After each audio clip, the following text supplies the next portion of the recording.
up, Freddie? What's up, Shetty? It's been a long time since we've been back in these seats. It's been a while. Welcome back, everybody. But most of all, welcome to our guest today, our longtime friend and artist from Brazil, Luciano. It's nice to finally have you sitting here with us. It's really nice to be here. Thank you so much. I'm really happy and grateful for this adventure. We've been waiting and discussing about it for a while. We were back in Anto in our studio there. A lot of things happened during COVID. We moved around. You've been out of China for a while and now back. So how has it been, this little break out of the country? I'm very happy to be back in China. I learned that I really like Asia. I really like China. Where'd you go when you left? I went to Macau. I went to Hong Kong. I went to Thailand, which is great as well. I think Thailand is great. Asia is great. And I've been to Brazil. You went back home also, yeah? Yeah, I stayed 3 months in Brazil. I went to São Paulo. Then I went to my hometown, Goiânia. And it was fun. It was fun, but I like China, man. I like. But when you left, I mean, you knew you would have come back to China, or you left without a plan? I mean, was it like up to the? to stay way more outside. All right. But since China reopened again, and at least for me, it was like during COVID times when the borders were closed. You feel quite uncomfortable here because you feel like isolated and stuff. But now the borders are opened again. It's great. Yeah. We're back to the Shenzhen of like 3-4 years ago, right? And we can go to Hong Kong, can go to like... I've been to Thailand 2 weeks ago. I got up a plane, like take a 1 hour and a half. And Right. it's cheap. I mean, I go there, stay a week, come back. It's great. So I plan to stay here. It's going to be my base. It's going to be my art studio. It's going to be my life.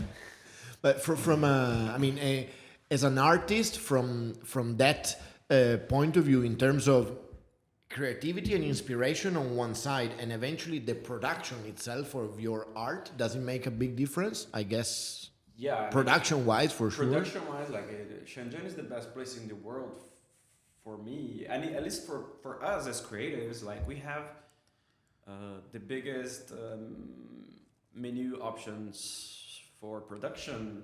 It's Materials, materials, kind of works, factories, suppliers, and production. You can basically do anything here.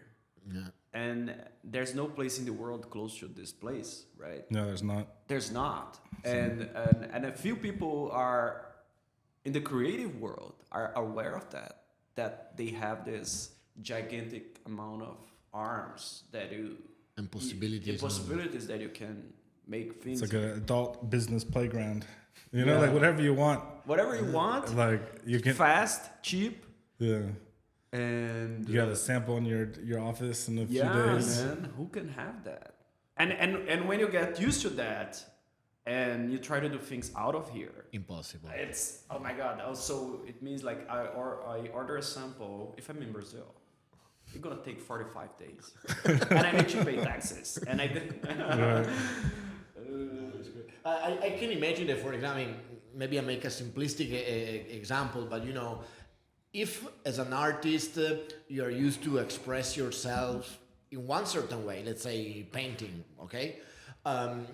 By being in an environment where you at hand have, you know, different kind of materials, different factory, maybe you start making sculptures or lights installations because you can adapt and project your creativity into new tools and means that they wouldn't be so given for granted if you are doing it in a village back in your home country. You know what I mean? So I think everything that happens here in Shenzhen allows you to be more expressive as a creative person, as an artist. Yes, absolutely, and enhances So without limitations, you know. without limitations. Yeah, I mean, there are a few, but like. there are few limitations. But like as far as like materials, Material suppliers, wise, yeah, you supplier know. wise, it's unlimited possibilities, right? You think you can make it happen. If I want to like make an artwork with like circuit board and neon lights and you can. I mean, the limit is your idea, right? Right. So it's great, man. I think the first time I came to China and I went to a factory and I saw all the different samples they have. I thought, what? This is a playground. I mean, right? I guess you guys feel the same way as me. I mean, Yeah. So what brought you here? Like you were living in Brazil at the time, and then you're just like you had a buddy, or you just like gotta watch the commercial, or just got like an itch, and you're like, fuck, I need to go get on a plane and head over to Asia, or were you already like traveling in Asia? Like what's the background story of how you got here? well, first of all, like when I was in Brazil, I stayed a year isolated in an art studio doing art, and I feel very lonely. Like a residency at a In Brazil, back in Brazil. And I feel very isolated, and I don't like the idea of lonely artists in the studio. I don't like that. So there were not. You were like the only artist there, or were there other? No, there are other artists, but like you always have this lonely time as an artist. I'm not this kind of artist. I like people. I feel like I need something missing. Then this is what was back in 2015, and this digital nomad thing was trending. Okay. And I'm a designer, marketer. I'm a businessman.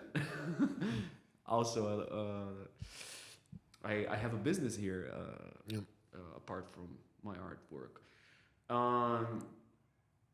And then I learned about Chiang Mai in Thailand. Okay.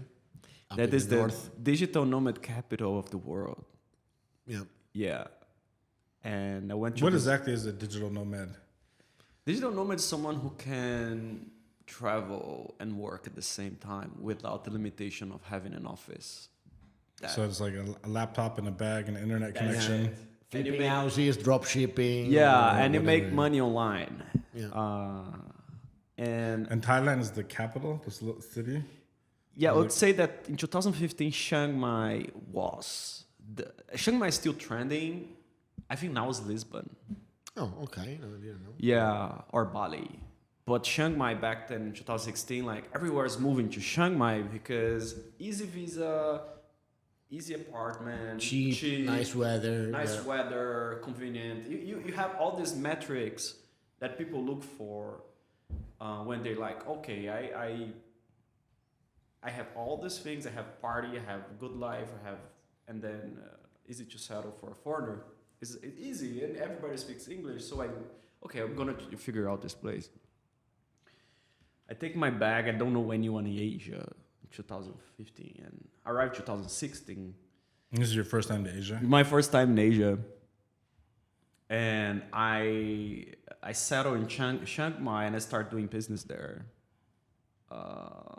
And I met a lot of people doing all sorts of things, like people doing drop shipping, people doing SEO, people doing design, marketing, and from different backgrounds, from different countries. And I got a lot into. I also do product design and graphic. I do a lot of stuff, man. And then I start to cooperate with some e-commerce brands in China, from China. Oh, okay. This is where they were producing in China. Yeah. But I was my connections started in Chiang Mai, and then in Chiang Mai have connections with China, and they hey, do you want to come to China? And they have a position for like design leadership in a company here back then. And that's where I learned about Shenzhen. That's where I learned about it. And I accepted not because I was interested in the position itself. I was accepted because of the adventure of coming here. When they told you we are in Shenzhen, did you have to Google where Shenzhen was? Because no, I start to read documentary. I start to watch documentaries about Shenzhen. And I was super interested. because like, oh, the future city, where the things like, oh, this is the place of my, I was saying like, this is the place of my dreams, like it's the future city. If you, I see my notebooks where I draw when I was a kid, I always draw future cities. Right. This is subconsciously, this Boom. is all I want. I mean, I like Back to the Future. I like Total Recall. I like all these great movies about the future. And there's a future city. They invite me to go there, and I want. I came, and Try not to touch the microphone. and I was so crazy, and I stay in Chiang Mai. My plan was to settle down in Chiang Mai. I stayed in Chiang Mai 6 months, 3 months, 6 months. I don't remember anymore. And I came, and I was already here. And I arrived, and I was living in Longgang. And these e-commerce companies in Longgang back then, they have very far away from downtown, so it's even more. The first impression is quite. Not what you expect. Not the future city you wanted. Yeah, I was not. I mean, if you come to downtown Shenzhen, Futian, Nanshan, it's one thing. Longgang is the factory area. It's very dystopic. Okay. And All short buildings, except for apartments. I arrived my first week. Like I wasn't the most convenient place in the world for a foreigner, and I went to factory area in Shenzhen as a foreigner. I would say the learning curve. It's so hard. My maps doesn't work. Everything doesn't work. The logic, there's completely different access to food and how to order food, how to ask these ingredients not to be on the food. Okay. I don't want the oil. The language and barrier and the bones. I want this, no oil, no bones, and I don't want the spicy. And you basically need to make a new meal for me. It was quite fun. And this is the place where I met my business partner. Which my business partner and my best friend. Still, we worked for 7 years together. The Chinese guy. And we still work together, and we run a e-commerce company. So yeah, I worked there, and then I was hired to work for Amazon in Beijing, and then I stayed there for a while. Then I left Amazon, started a company, and that's pretty much my first arrival. Yeah, first arrival, and then I became very into e-commerce, and I do a lot of different projects, launch products all the time. So.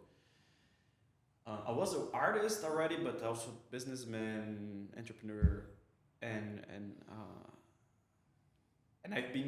since then I've been inside factories all the time, making samples, making new products, making things. What kind of products? Every category you can imagine, from like home improvement to like hair care and everything. It's everything, like fashion. This was just for sex one toys. company? This was the company that hired you? Yeah, the company hired me. I started to do many products for them. But now I have my company with my business partner. Doing everything. Right. Yeah, we used to work for this company. Now we have our own company. But we do the same thing. And we launch we have like hairstyling tools, and we do a lot of stuff. And to do that, you need to be in the factory floor all the time. You need to like R&D, you need to make samples, 3D printing, and check things. And of course, this process influenced me as an artist, because I say like I'm more like a pop artist, and I like the idea of making art in factories and suppliers. Yeah. I like more the idea of like using suppliers to make art. Like Andy Warhol, like he have a factory inside his studio. Then I like this idea. I love Jeff Koons and Warhol, all these guys that kind of use third-party suppliers to do art. I like them. And I am this kind of artist. Right. So when someone asks, where's your studio? My studio is in that factory, that, you know, decentralized. So, and this process of making these products influenced me a lot of making the way I make art and helped me a lot of like have new ideas. And okay, already I have a supplier that does like plexiglass or plastic or molds, and I can make like an artwork with that. Maybe, No, it's cool that you can actually find inspiration through the, let's say, technical time that you need to dedicate to your business. Yeah, So, absolutely. I can believe that probably in Chiang Mai you would have had either less chances or less time to nurture your art. Yeah. Well, also, I think like coming here to Shenzhen and being with the factory, your personal value is so much more, because like if you have a client that's like wants to make something, like no problem. Let me get back to you in an hour. But if you're in like Thailand with a bunch of digital nomads that want to surf all day, you know, you wouldn't have that kind of exposure to production. Absolutely. It changes the game. It totally changes the game. Changes the game. You have a, I mean, as you said, I mean, I feel you have extra arms. I think you have. It feels like you have superpowers, right? I have, because I left China and I go out of China as a creative. I feel myself much weaker. Right. I feel myself. I don't have so much, you know, resources when I'm not in China. When I'm in China, I have all the resources. It's very different feeling. I don't like not being here. Right.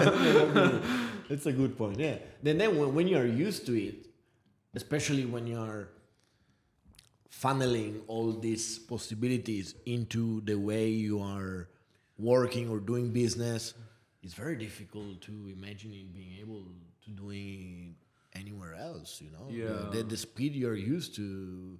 You know, here in 1 month we, as an architect, design the whole place, make construction drawing, we are ready to start building. Back in Italy, after 1 month, maybe I have the paper ready to start working. Right. Plus I have a physical model made. Yeah. You know, like. Yeah, it's... Yes. It's like a little world concentrated into the city. Literally, there is... everything it comes to your mind, there is someone within 1 hour travel from here. Yeah. Anything. Mention something, chemicals, model makers, whatever. There is someone. Yes. That's really true, man. It's really true, and the amount of things you can do, it's like out of this world.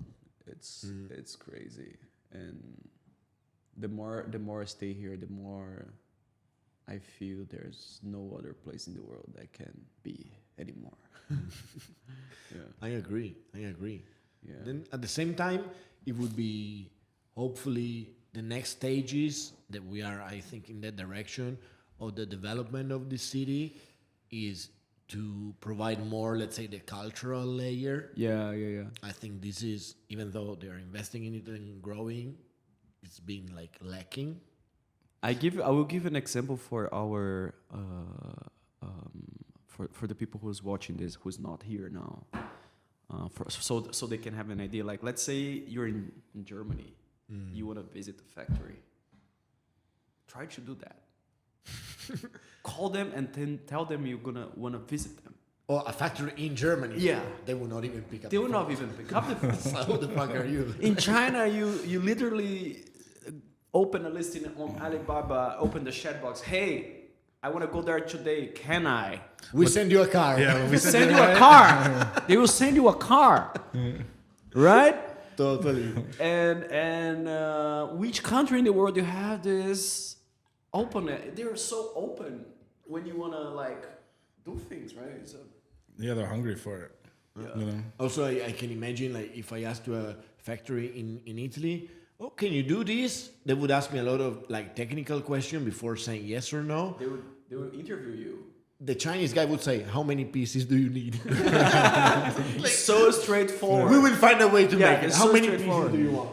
and this country, I don't think like sometimes we get maybe since we're living here we take for granted some stuff like you can go to any office in this building or any building, show up and say, hey, nice to meet you. I'm Freddie, I'm an architect. I want to show you my work. They will be open. Yeah. They will be open. They'll be open. Here anywhere you can. I feel they're very open to do business. And Open and to make, also see how to collaborate or do to things collaborate together. or to even make friends. I live here and I live in Beijing. People in Beijing, they born in Beijing, they do the high school in Beijing, the university in Beijing, so they have a group of friends, a close group of friends. So they it's harder to get More on into their the own, yeah. circles. Shenzhen, since nobody is really from here, everybody have. I feel like everybody it's more open Open to to- the strangers. to the strangers. Yeah, it's true.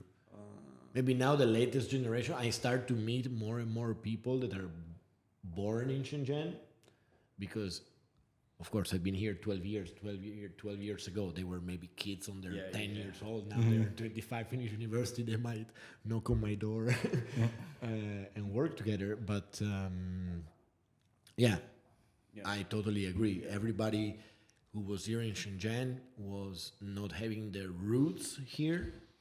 So they are more open into meet people Meet they don't people. know and need to interact with them. Yeah. And being surrounded by a city that is growing so crazy fast Yeah. that. And I always say, I think the generation of people that are born in Shenzhen in the past 10, 20 years, I think they will have either a lot of difficulties or zero fear at all, because they grew up in a place where this happens, you can think everything is possible. Anywhere else Yeah. you go, so yeah, I can do this in 1 week. Yeah. like you're used to this. Nobody can beat you, man. You have the mentality of knowing, boom, boom, this. It's crazy. It's much, and extremely friendly. Everybody here is just so friendly and kind and nice. I mean that I don't think people like out of China is aware of that. How kind and nice people and supportive they are. Like they're easy to help you. You ask help, they help. Yeah. Anyway, it's good. Nice. And ever since now you came back to China, did you see big changes or opportunity in both, let's say, your business and your artist creation outputs in terms of even, how do you say, exhibitions or, shipping things around, thanks to finally everything is open and back to normal compared to... Yes, that's great now because last year I had I was going to participate in a big exhibition with Tencent. Okay. And I had my own booth. It was such a good opportunity. I was to be in a big show, and COVID canceled the show, and I lost. We lost the invest money on the booth and all that. And it was, you cannot control that. But now this year, there's no chance it's gonna happen again.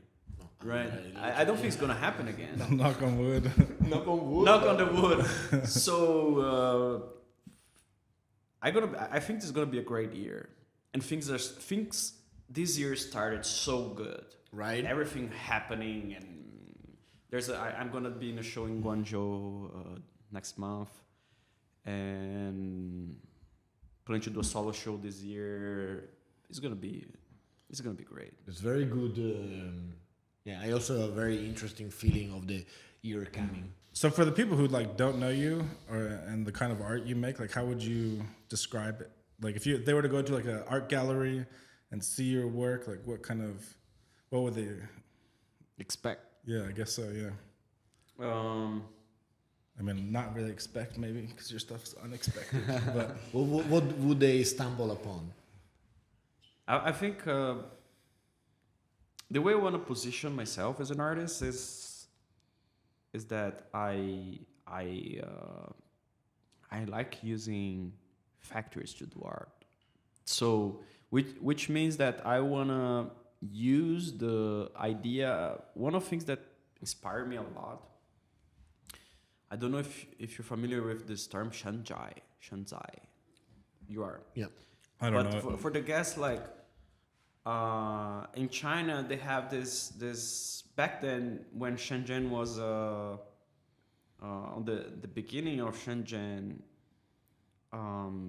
They have all this like Shenzai thing, which means I don't know if I'm spelling correctly. Anyway, where you take a product and you disassemble the product. You do reverse engineering. Okay, I get this component from this supplier. I'll get this component from that supplier, and then you get things and you try to get the best price for each, and then you reassemble and resell it, right? And you basically like copying something from someone. So it's like Huashanbei. Yeah, basically Huashanbei, and you have this culture of getting something from someone else and making it yours, taking ownership of that, and these have a meaning in China for the Chinese culture, which I really appreciate. And it really inspired me. I think, wow, this is so cool because they have this like mindset for reverse engineering. And when you're copying something, when you're creating something, on the art school, on the design school, everywhere, creating basically it's copy, combine. You combine two things that already exist. There's no way you can create something out of nothing. You create something from something. So before knowing how to create, you need to know how to copy, right? And we are in this stage that Shenzhen is very creative already. But before, on the beginning, like they have this. So I take a lot of inspiration from that as an artist, and not only from doing art, but also like how should I do art. So I want to use mass production means to make art. All right. Right? So I want to make sure that every mean I use to make art is a mass production mean. Because I'm talking about that in many ways. So they will, every time you see a piece of art, you expect to see something. I try to make unique artworks from mass production means that before Andy Warhol used like screen print, like they have a factory and they have this like production line. But now I think that any factory can be like a production line for that, and I try to make unique things that these have art status. Sometimes it's really hard to do that because to find the right balance. This is what my research is about. Try to find something that is unique but mass production at the same time, so it can be in the middle between art and consumer product.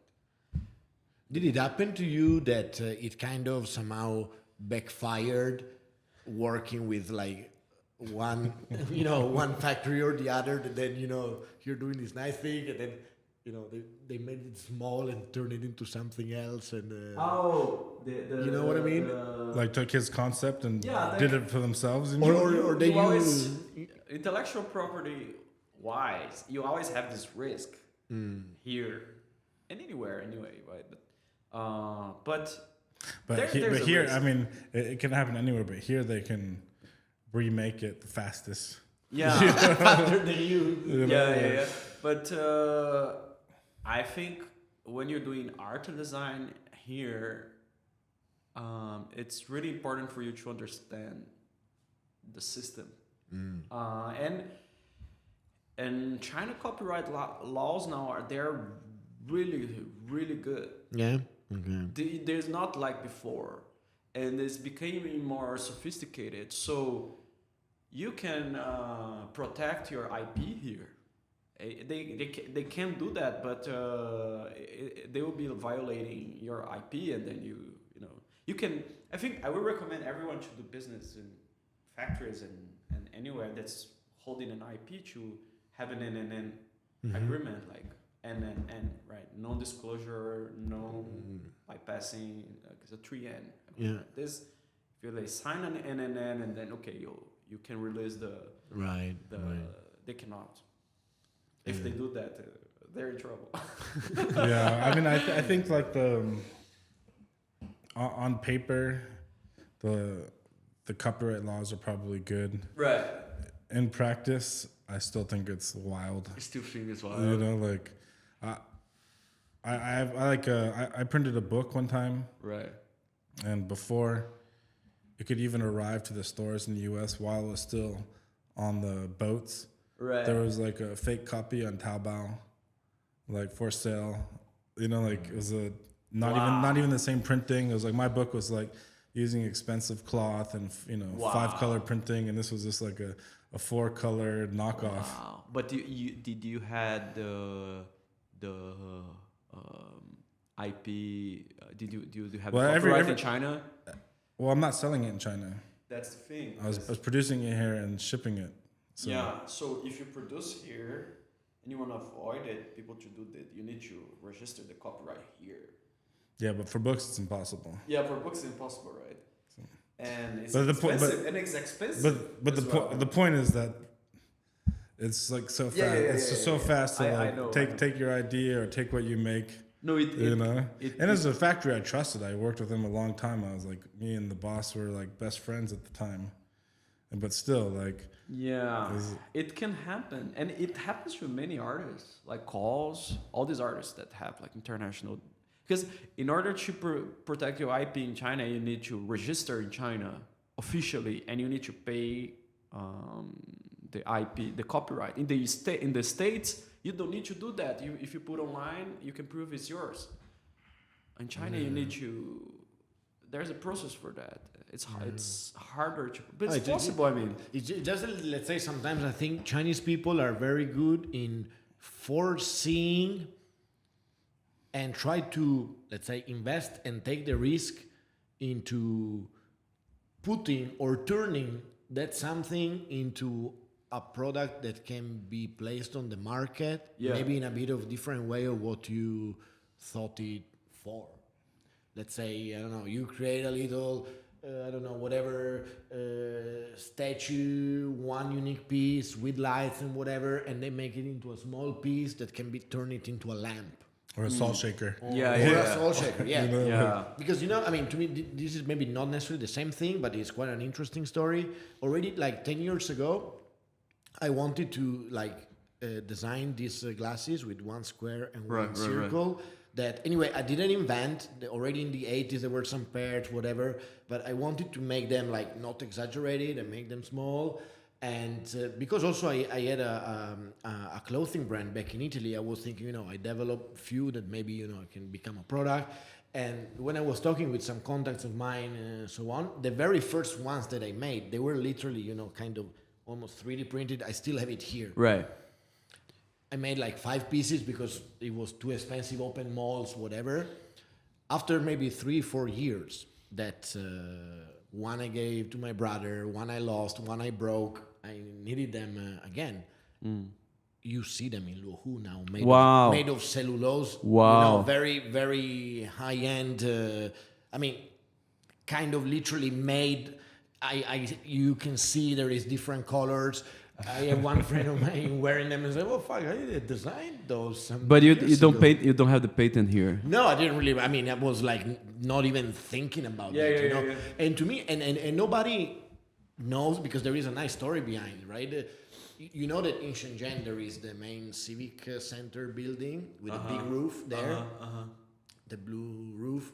there is one red cylinder and one yellow Yes, cube yes, on yes, the two yes, sides yes, that yeah. represent the sky and the earth.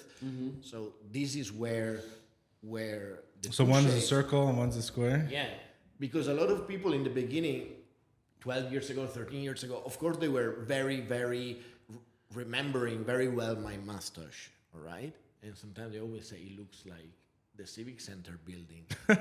And then, the Civic Center building and the circle and the square, I wanted to design the...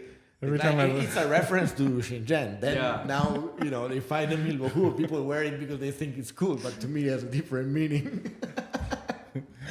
But they were so fast. Like if I thought, oh fuck, if I would have put that extra money to maybe put it on Kickstarter, brand it or whatever, or maybe now some factory even sold it to some brand as an OEM thing. Who knows? But this is what I mean. From behind the stage, the factory can be very fast in thinking how something can be marketed in a way that you don't expect. They can do that. If you you're overseas and you have a patent and a copyright of your product, anywhere anyone in China can take it and do it here legally. You can do that. The thing is, if you want to protect yourself, you need to register here the patent and the copyright. That's the only way. Europe, you don't have this problem. US, you don't have this problem.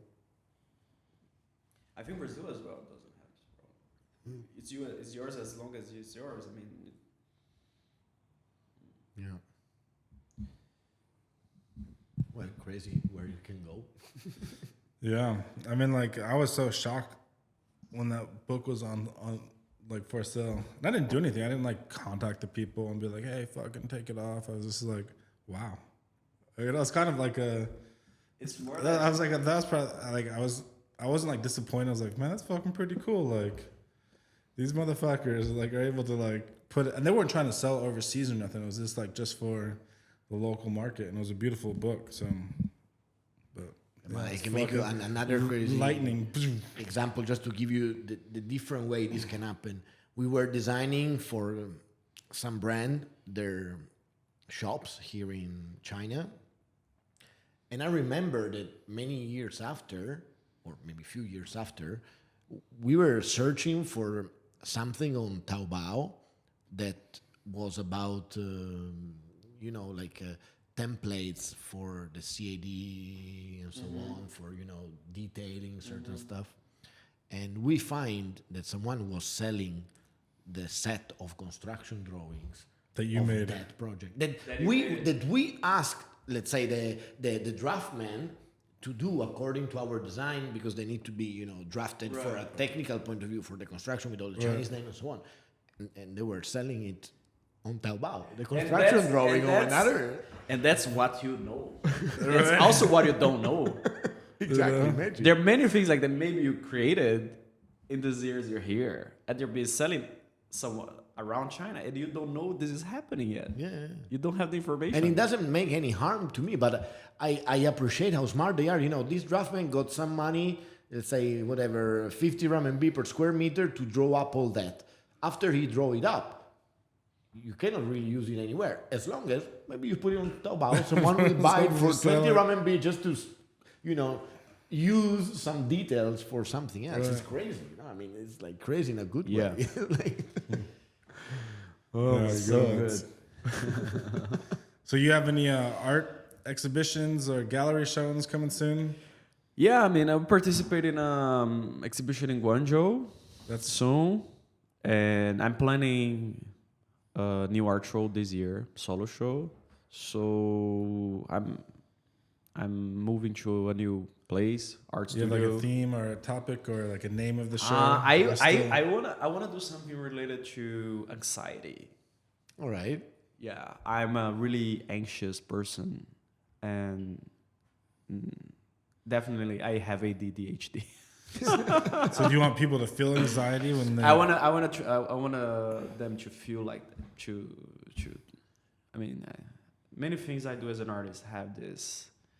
I was not aware of that, but then I started looking at myself. Dude, this is totally my anxiety. I can see all this tension.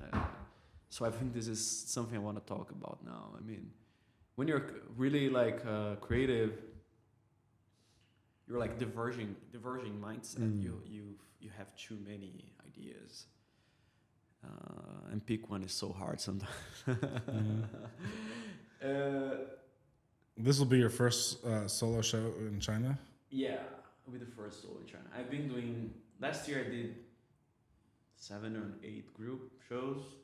And That's just, like a few pieces, and everyone has like a few pieces. Yeah, often like 3 pieces, 1 piece each show. And then I've been postponing this solo show. I want to do something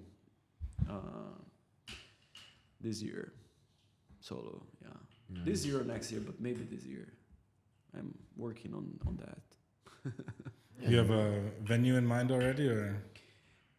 I have a couple ideas, but I don't want to think about the venue now. I mean, I'll think about the concept and the art and working more on that. Venue, I think Shenzhen has so many options. It's like,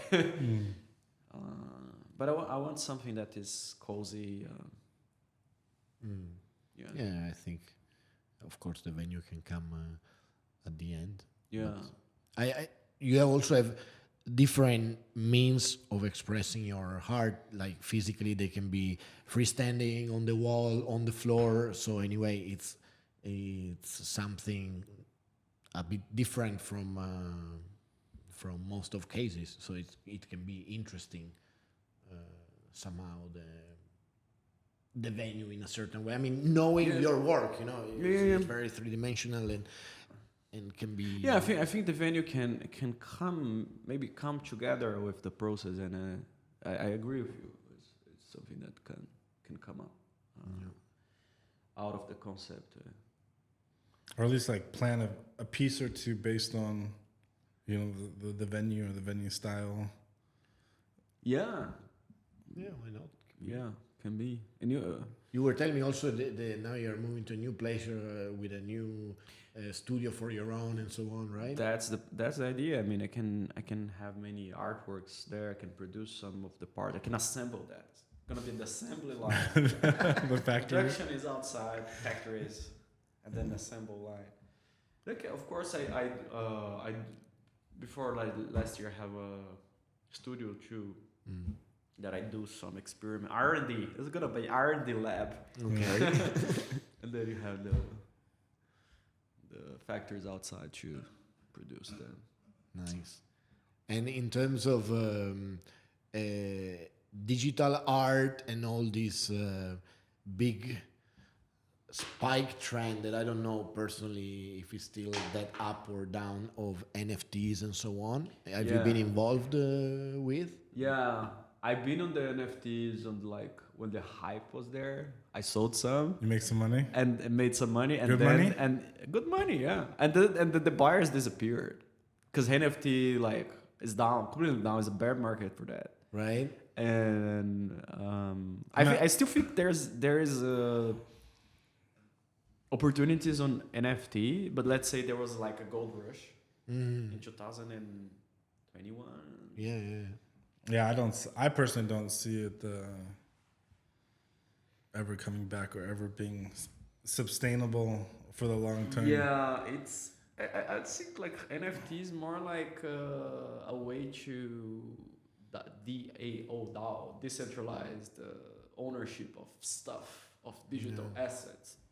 In many ways, if you like, it's related to crypto. Like you want to have, you can still do that. Like have a digital company. There's no jurisdiction. You can still make it, use it for this matter, or you can use NFT to provide a proof of ownership of actual something that exists. Right. Yeah. As a contract, there are many uses, but I do think there's like idea they had like in 2021, like sell digital art online. It's not gonna. Not in the same way. I I agree with you. It was. There's no way this is something. Yeah, and I think like if most people, because I feel this way, would think that this purchase is a totally waste of my money. that something. It's not like Yeah. a picture or a book or a pen or something that I can have in my hand, That's true. right? It's something that everybody can fucking download and make a screenshot. It's not like you want to take a picture of the painting, you fucking come to my fucking office or house and you can take a picture or look at the artwork, you know? It's, It's just something that's just true. like, for me, it's like a meaningless. Yeah, but then you Purchase. can also do with the Mona Lisa. You can print it and make a painting and put But it people- on the wall. But you know, but it's not the real painting. Yeah. though, you know? It's still like, I mean, you can print out anything you want. But it's and like put it- Bitcoin. Like people, like you have gold and you have Bitcoin, and people still buy it. It has to have. Like this. I feel the same way about yeah, there's a little Bitcoin bit. too. You know, like. But there are some NFTs that are still selling. These CryptoPunks, they're still selling it. Yeah. And the guys who bought it for $100,000 are selling for $100,000 still. Is there gonna be a crash on the market with these specific NFTs? Maybe, I don't know, man. They crashed, like the so many cryptos like failed recently. So I have to say that most of the buyers, I cannot tell you what percentage, but anyway, most of the buyers involved in the NFTs where there was the spike are people that made digital money with Bitcoins and cryptocurrency. Yeah. The highest, percentage Right. of buyers and people that, let me say, play with it or invest in it is coming from that Market market like where group or whatever. someone invested $1,000 in Bitcoins and 10 years after he had $500,000. yeah, they just reallocate some of the money on these assets and. Yeah. And then when you have this digital currency, it's not so granted and simple that you get that amount of money into your pocket cash. So maybe you buy something else to keep it float into a digital value. Absolutely. Let's see. Anyway, it's quite crazy now. Also with this AI and all these AI is self-generational something that, things that you can do. That definitely is going to change the game. Yeah, AI is AI. I mean, when I don't really have really I really believe in NFTs, but AI is definitely That's quite something, eh? Really, That's quite it's something. really something. And even to have ideas, I've been using crazy.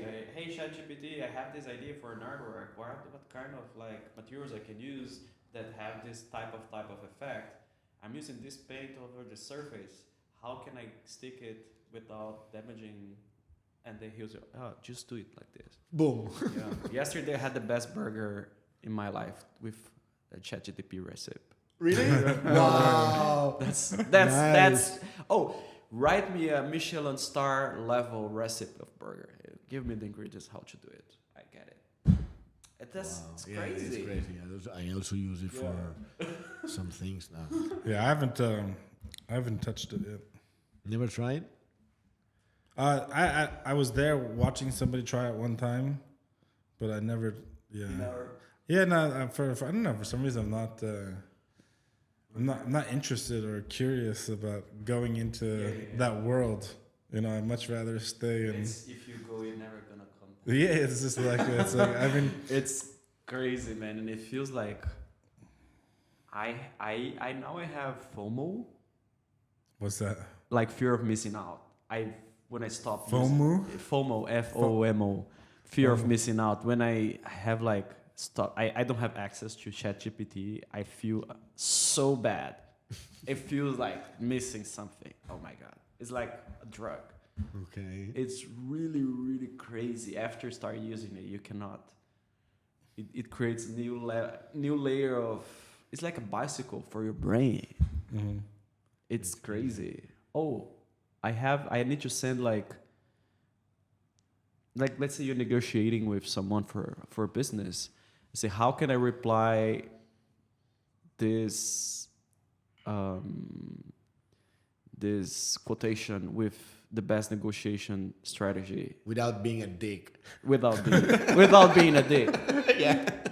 He will say, is there any room for getting a better deal based on this scenario? He will tell you. Boom. Dude, Yeah, you can it's get crazy. I was talking with a landlord yesterday You mean ChatGPT was chatting? Is a brokerage fee reasonable, or is he cheating on me? He say it's not reasonable. That's. He tells you, man. It's an advisor. He's like, somebody go talk to ChatGPT said that. Yeah, You're not being reasonable. You're not being reasonable. I heard that this is. It's crazy. Yeah, I'm very curious about what's gonna happen. The thing that I worry the most about all this AI technology is like, how soon will it start putting people out of work? Where artists are not needed, or architects are not needed, or also generate new ones. But what kind of new ones? The prompter. Prompt engineer. You know, like You go to LinkedIn and type prompt engineer. Everybody's a prompt engineer now. I don't even know what the fuck that is. It's crazy. Like what you type into the engine to create a text or the image is a prompt. I would say it's really hard. It's really hard to come up with the right questions to AI sometimes. It's really hard to like. For example, you talk about Mid Journey. We're talking about Mid Journey, and if you want to generate art in Mid Journey, Mid Journey makes great art. No question about that. Makes great art. But in order to make Mid Journey do what you want, is really hard. Yeah. But that's as now. I mean, you think about the first journey or the first version of Mid Journey, and the second, the alpha, the beta, the real program, and how fast all these tools are evolving. I think it's a matter of time where it's gonna already get it. Like, oh, I know what Freddie likes, what style he likes. Freddie's like, I want a landscape. Maybe it'll be like, hey, would you like a desertous landscape? Curves. Or plus it's rocks. It's even self-learning. Like within your account. Let's say in ChatGPT, right? You're talking about something in that chat. He would know and use the information from the previous question to give you further answers. Yeah. So the more you use, the more we learn about you to give you, to shape that answer into. Yes. No, definitely it is something that will take a lot of jobs, and it definitely will be hard for many people. For example, copywriters, base level copywriters, they're screwed already. They have I don't need, for example, in many ways, like in my company, we don't use copywriters anymore. Don't need to pay them. I write an article with ChatGPT and it takes a few minutes. But there are many copywriters who are SEO writers and marketers and strategists and stuff. So AI cannot, in many ways, AI cannot apply it, plan and combine many different parts of many things into something. And I don't yet. Yeah, like Yeah. I mean, like if you think about like how fast this came, right? Like what, maybe 2 years ago it started. People started using this. Yeah. Most people are starting to use it this year. The last 6 months. Yeah. Last 6 months, and it's already how much it's already changed the game and changed business and what people, are doing. And 6 months later, the 2 years later, like how I will give you one example. There's a businessman that we're talking before. Oh, they will replace designers. He say, oh, look at what this dude did. The guy did a logo. The businessman did a logo, no designer. He asked to make a logo with 9 different elements. And he made it. And look at this. It looks good. I say, look, if you ask this for a designer, I said, dude, you should never use 9 elements in a logo first place because it's what you're trying to communicate. The AI tool is just do what you want. Yeah. They will never tell you shouldn't do this. They will never Yeah, tell yeah, this is right. gonna give you trouble because this is not gonna communicate your brand. It's not readable or It's not readable. yeah. Okay, he'll give you a logo with 9 elements, but will he tell you that you have a reduction problem on printing, in your mass production, this in a factory will affect the you cannot make a social media icon with this. There are many like nuances and many specific jobs that AI basically following your input. But the AI will the AI be able to stop you? Hey, this is not a good idea. I don't know. Yeah, I totally see. You understand? I mean, this is like one thing that I can envision as a problem. No, the thing anyway that right now we are thinking only about what it can change in terms of, let's say, professions and so on. But somehow I believe it's something that is going to shape two things. One is in terms of the way we can provide a service. And I make you a specific example. If you look at how phones evolved in the past 100 years, you know, from this, and the touchscreen, or how the car evolved, or how the airplane evolved in the past 100 years. There's been crazy development, right? Because there was always either some military agency that is interested in developing the thing, or someone that is interested in selling and making money. But look at school, how we teach, how is the shape of a classroom? There's always someone standing there and the table's there. In the past 100 years, didn't change. So maybe the way of how we produce, how we provide service or communicating in general, this maybe I can see that this might provide a change. And the other thing is that the more and more this gets evolved and more people is using it, all this will require more and more and more energy or physical, whatever, memory, server space, however you call it. I'm not technical in that. And now we can see how maybe in 10, 20, 50 years, we will be needing skyscrapers dedicated to server bank or memory or things. You know, Yeah. it's like something that we don't even need now. But I mean, no, I think it's those kind of things already exist. We just don't see it. Yeah. You know, like if you imagine like the Amazon servers, Amazon provides servers, you know, for so many different companies, and Microsoft does this business. They have like fucking warehouses is full of this kind of shit. Yeah, but, on a desert. you know, wherever, you know. But I think, I mean, it's kind of like it's a new exciting frontier. Also, it's very, I don't know, scary and a little bit horrified about where it's going to go. You know, and you even see like people like Elon Musk talking about it, where he's like, you know, the AI technology needs to be regulated. Yeah. You know, because who knows what kind of shit, you know, it's going to be made with it or how it's going to be used. And when is it like going to get to the point where like AI can improve itself, where humans don't even need to be involved in the improving process of making better images or making better conversations or making better plans? Like, you know what? It's better you build a bridge here than over here, right? You know, because of weather, drainage, and then give you the answer in like seconds. Yes, absolutely. Just at a certain point, there will no chance of turning back or just plugging it off. Right? Right? Yeah, mean, it's like not a Pandora box. Yeah, it's not like, okay, Pandora box. You know, we don't use nuclear anymore, and you decide don't do it.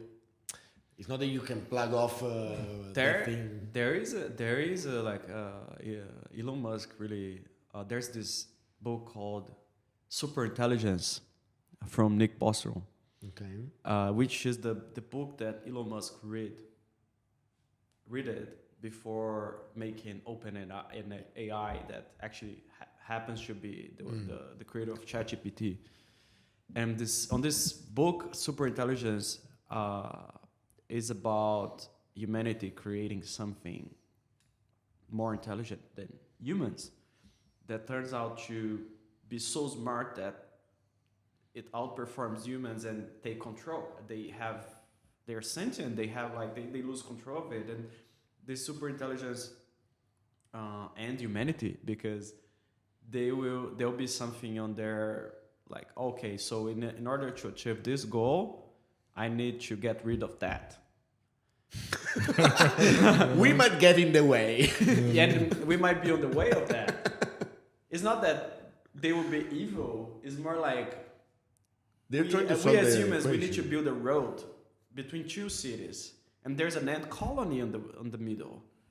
We don't think about the ant colony when we build the road. We still build the road. Yeah. This is super intelligent. Might be the same thing. So this is why he wanna regulate it so much, because if you don't have mechanisms to stop AI to build this road, right? And Right. How can we avoid that? It's like we don't give a shit about the ants. We don't give a shit about. We don't think about They're that. gone. Yeah. Don't even It's not think. that we're bad and we hate ants. It's that we need to make something, and the ants are the middle, and we don't think about that. Right. Or cutting 10 trees because Yeah. we need to. Yeah. Yeah, that's it. Like, okay, we That's did that. it. They want to build a road. We're on the middle. They will kill us, man. That's AI. That's AI. I mean, AI. That is like a sentient AI that can take control of things, that they can make decisions. It's crazy. And the crazy thing is like the stuff that we don't even know about that's being developed, like military grade AI. It's like, I need you to shut down the economy of this country, Yeah. How to do that? Like, I will give you like this server and these computers. I want you to take control of them and cyber attack this country. Right. How you do it? You know? It's all about energy. Yeah. Power. Like, if you have a country and you control power, energy, and you have this technology and you have the tool, you can do that. It will make it happen. Before, like, you want to do like a cyber attack on a country, you need like all these like little hacker boys in a dark basement, like clicking away. But now probably just like go, Go. Do it. For them, for the AI, it's like a chess game. Yeah. For how complicated it might look and all the options, but they will find the best way out of one. They will million find options. the best way. They will find the every breach that we don't see, and they will see how they will invade your computer. They will like take all these Teslas that have self-driving features and Start crashing them. They'll take all these into power poles or whatever. poles and, like all this lighting, and like they have the cars driving, and they have the system of that. If the Tesla drives at 300 miles per hour and hits this wall, it's going to shut down the power grid for this part of the city. And they will take all these aircraft control systems, and they will like make them crazy, and they can do so many like things. Yeah. It's crazy. And maybe this happened. Who knows? Who knows? Yeah, it can be scary, man. The likability is not. I mean, the chance is not zero. That's a thing. I'm just glad like right now we don't have like, robot dogs are not like a common sight in the city, or like or robots, like, okay, we don't have. Can you imagine what's the Boston Dynamics robot? You know? And Tesla's making them their own humanoid robot. Yeah. I mean, and especially when those have advanced AI capabilities.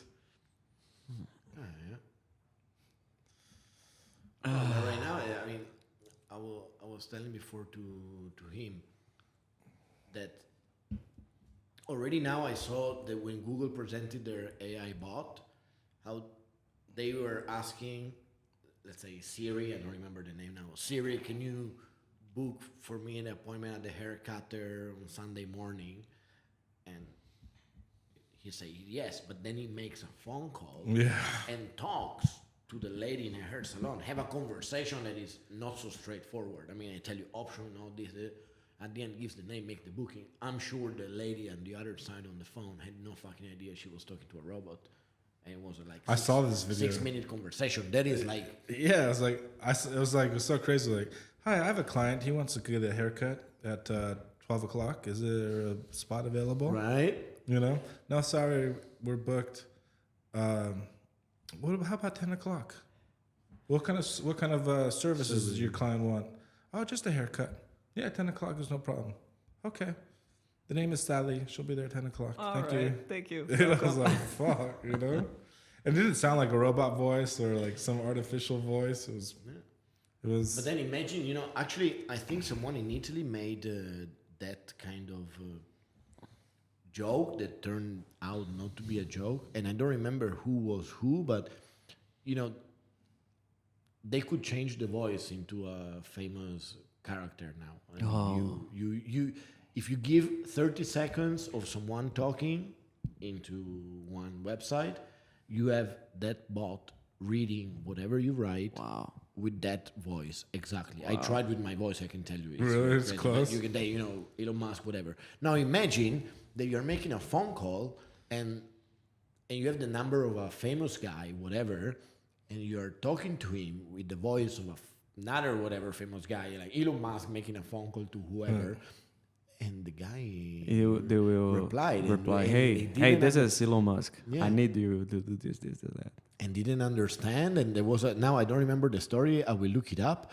But that person that received the phone call received released some sensible information during that phone call. So it was like, man, serious.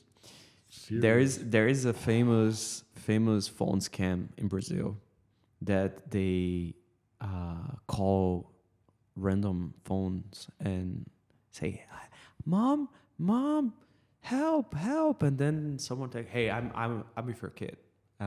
Send me money, this bank account, or I will kill them." Like this, like guys in prison in Brazil, they call people on the phone and pretend they kidnap your kid.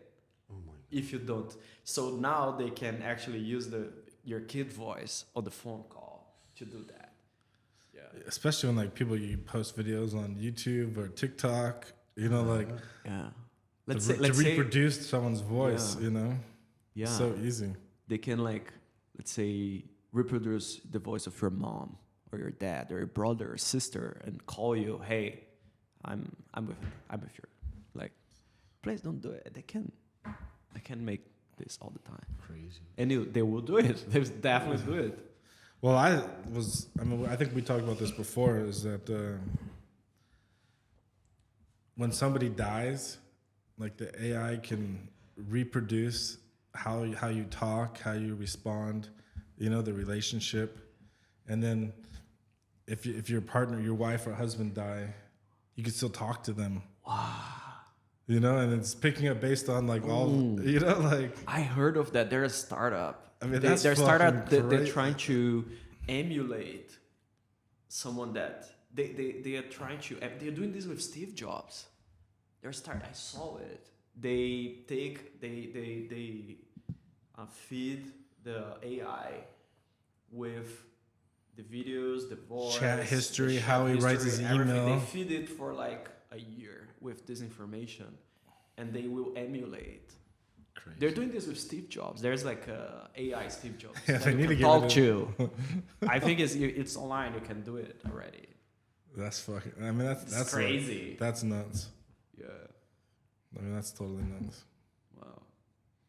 The more data you have to feed the AI, the more it can mimic your personality. And it will be the point that they have this brain machine integrations. They're getting better on that, right? Wasn't Elon doing that, like a Neuralink or something? Yeah, Neuralink. So you can upload your brain into AI and then make a backup history of yourself. Well, would you? will you be able to? I mean, like take your brain and put it into another body.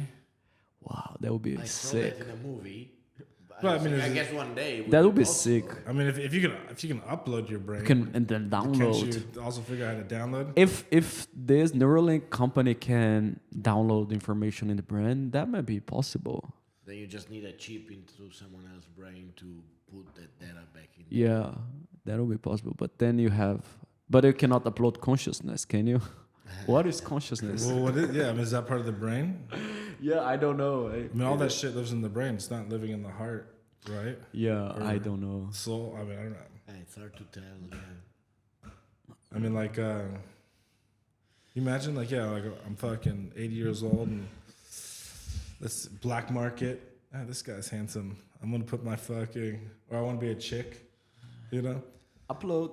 Download, you know. Yeah. I wake up and Can you know, I keep with my, all my fucking memories and knowledge and whatever is in my brain goes directly into this other person. that would be interesting. Can basically live forever. Can upload myself into a machine and live in the But virtual there is world. actually no. There is a series where there is this thing. You don't die. They take this thing. They put to somewhere else. Crazy. I think probably one day will be possible. But yeah, I would be curious about consciousness. If you would be conscious of the fact that it's you, but in another body. I don't know. It would be really crazy too. Well, I mean, consciousness, that's just part of the function of your brain, right? Otherwise, what is it? Oh, that's a good question. So I asked ChatGPT a couple of days ago, and the answer is there are many theories about it. Some philosophers argue that consciousness is all the sum of what you are. Some others, but there's no clear consensus in the scientific community. What is consciousness yet? Okay. There's no like final answer for this question. But where does it live, though, in the human body? It depends. In It's so broad. It mean, in can the be. brain, no? What Like- is consciousness? Is this part of you, or? But the brain is the function. I mean, brain is like the mechanism that Yeah. Yeah, but Allows- what about allows- if the soul exists? Where is it? Is everywhere? Is it Yeah. in the brain? Is this something this, metaphysical or like? was the soul something that's just a man-made concept Is that this doesn't exist. 24 grams you lose when you die? You know, nobody knows what it is. Are we antennas that capture the consciousness from a external thing? Is that a thing? I don't know. I mean, this week I learned that the universe is not infinite. There is a wall. It's a new thing. Really? Yeah, it's a new thing from science that actually the universe is not infinite. There's a wall. And it's flat. No, it's like it's like a bubble. like a bubble? It feels like we're in a bubble, and there's a limit, and after that, there's a wall. But like I always question, like when they talk about this kind of stuff, like how accurate is the scientific information about stuff that happens outside of Earth? It's not very accurate, and this is why they keep updating the information, You know, because because most of it was just like a theory, hypothesis about what it is. Because like nobody's been there, nobody's touched it, nobody's tasted it. We have some satellites that don't go very far, yeah, you know, and what they see is the past. yeah, and I mean, the more we advance the technology, the more data we have to confirm theories and prove them wrong, right? They prove Einstein wrong some stuff, prove right some stuff, Stephen Hawking right some stuff, wrong some stuff, and it's been like that. I mean, I don't know. it's And with AI, we're gonna learn so much now. no. I mean, Elon should just make a bunch of AI robots, send them to Mars, and be like, "Go make a livable colony for humans." Without humans, we don't need humans anymore. Yeah, the most sustainable one is the one without you. So We don't need oxygen to survive. Yeah. fake that. But they need something. They need some power source. Yeah. No, the only thing I remember there was a conversation that of course is interesting is that AI anyway is fed by the informations and the knowledge, even if it's wrong, that we provide to them. So whether we had evolved civilization 12,000 years ago, and our archaeologist says no, the AI will think no because we don't give them that information. So there is anyway a niche and a part of information that can be innovative only if discovered, because it cannot be intuitive for the artificial intelligence For now. for now. But I think like if 100 people say that this is how a box is made, and 10 people say that this is how a box is made, I think obviously the AI is smart enough to. This is how a box is made, or this is how most people are saying that the history is like this, not like this small. Yeah. Yeah. The most of the research and most of the documentation is. You know what AI started doing? Because AI can cross information and can learn processes like, for example, research, for example, for R&D, for new medicine that they do. They do some combinations, chemical combinations, and they already have all the metrics that understand how things interact. So AI is being able to patent new stuff. It can like algorithmically generate many combinations of chemical interactions, and he already know what's the result gonna be. So they are creating new things that you can patent already. It's crazy. That's nuts. Yeah, and you can they get a paper. This is you can test this, and then test in humans, and it works. It actually fixed this problem in the body. Yeah, That's pretty wild. it does that already. Yeah, I mean, because like there's so much research, right, about medicine and what people have tried. As long as that stuff's like online or on a server, and that they have this program has access to it, they can just be like, okay. And AI will at some point understand all the physical interactions in the universe and give you answers for things we don't have invented stuff yet. yeah, I guess by then I won't be here. You never know.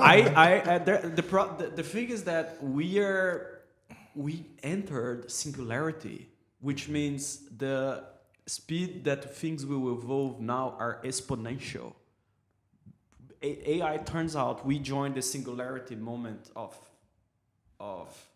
evolution, which means now we have before we evolve like this curve, after AI we evolve like this. Okay. It's the spinning point will be like. Okay, I get it. Because we double, triple, quadruple the speed of how things will emerge and evolve because of AI. Yeah, I totally agree with that. Yeah, I agree with that. Yeah, I think if in the past 6 months we've seen this huge accepting AI into our lives, right, through work, through making art, yeah, and now it's becoming a big part of people's life, right? Yeah. Imagine what 1 year, 5 years, 10 years. It's like it's I think as long as it can continue to go, in 20 years, like we could have totally different kind of lifestyle based on. If there's no AI road, there's no and there's no nuclear war. Yeah, we're gonna see so many cool stuff. And hopefully we have a good relationship with AI and we can regulate it. This is a good scenario. We survive and regulate AI, control AI. We don't, instead of getting homeless because we don't have a job, we get more resources because AI help us get more resources. Yeah. Hope is fair for everyone. So I hope for the good. Well, cheers to that, man. Let's look at the bright side. Yeah. Thanks for coming today. Yeah, thanks so much, guys. So I look forward to your solo gallery. Cheers. And I'm looking forward for the new studio. Yeah, good. Come over. Thank you. all the best.